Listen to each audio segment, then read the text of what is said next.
everyone, my name is Kelsey Nicasio, and I'm here to explain why vaccines are so important and why they should be mandated for public school attendance. We live in a time of amazing invention and progress, and part of this progress has been vaccines. They are responsible for eradicating many preventable and awful diseases that used to wipe out entire communities. However, we also live in a time where it has been popular that these vaccines are dangerous and cause diseases like autism. Not only is that an uneducated opinion, it's dangerous. We need to require these vaccines for anything that is publicly funded in order to get our vaccine rates up and prevent these diseases. The authors Clemens, Zuanin, and Bojic, in an article published in 2019 titled "The Myth of Herd Immunity," state that 93 to 95% of the population must be vaccinated in order to prevent the spread of a disease. Unfortunately, over 20 states are below this 90%, and nationwide we only average 90.4%. This is super important because there are people that just aren't able to get vaccinated, and we need to increase that vaccination rate to protect them. The CDC states in an article published in 2018 titled "Vaccines, Why Are Childhood Vaccines So Important?" states that vaccines contain the same antigen that cause diseases. For example, the measles vaccine contains the measles. However, it's weakened or killed to the point where it doesn't actually cause the disease. However, it does cause an immune response that creates immunity for that person. This is important because these diseases that we are vaccinating against are highly communicable, and in order to prevent them from spreading, we have to get our vaccination rates as high as we can.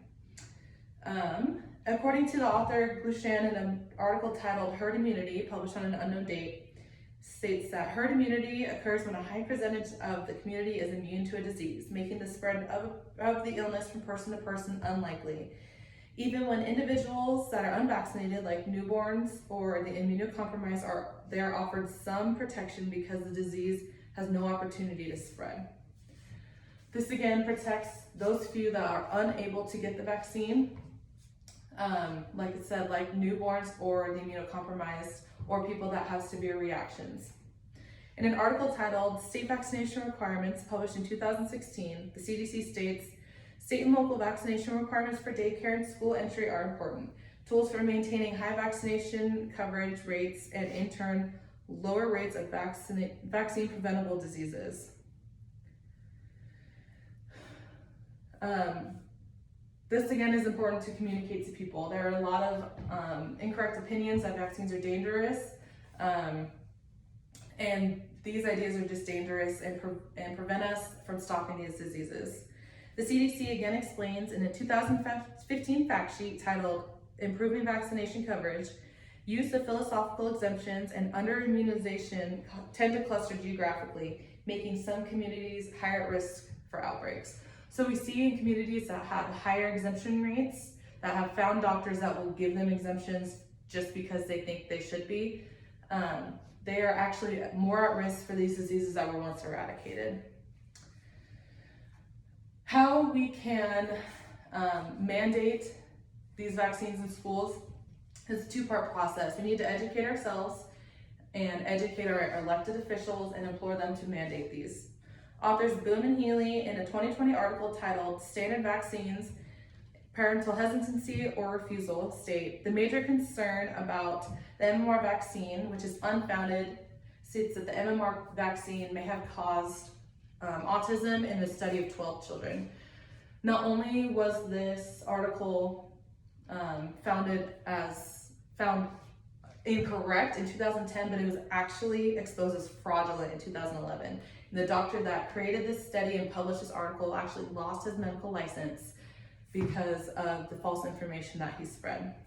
So we need to educate ourselves and educate that other people that may be unsure about vaccines or against vaccines, that they are important and they are safe. Another action is by contacting our public officials who represent us and should vote into laws that are important to the people they represent.